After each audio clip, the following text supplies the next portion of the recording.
Matapos ungkatin ang pagpatay kay dating Senador Ninoy Aquino, inakusahan naman ni Vice President Sara Duterte ang pamilya Marcos na kilala umano sa political persecution ng mga kalaban.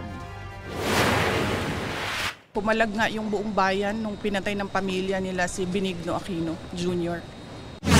Remember, they are known for political persecution. They suppress and oppress opposition. Kaya, hindi nakaganti si Benigno Aquino Jr. kasi hindi siya nagbilin. But you know, Benigno Aquino Jr. is not Sara Duterte. So, ibang tao din siya. Ibang tao din ako.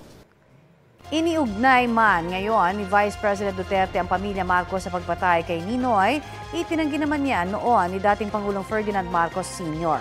Sa investigasyon ng Agrava Fact-Finding Board noon, lumabas na military conspiracy ang nangyari.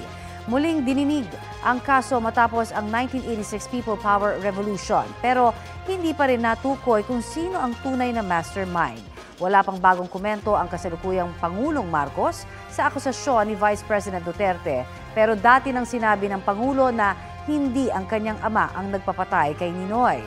Sa pahayag ng pamilya Aquino para sa kaarawan ng dating senador ngayong araw, sinabi nilang marahil na si Ninoy ang nakaranas ng pinakamatinding panggigipit mula sa mga Marcos.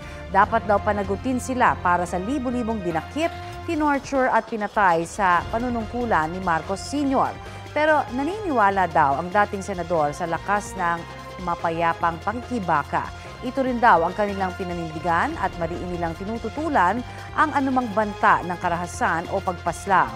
Sa huli, hinikayat nila ang publiko na ipanalangin ang Pilipinas.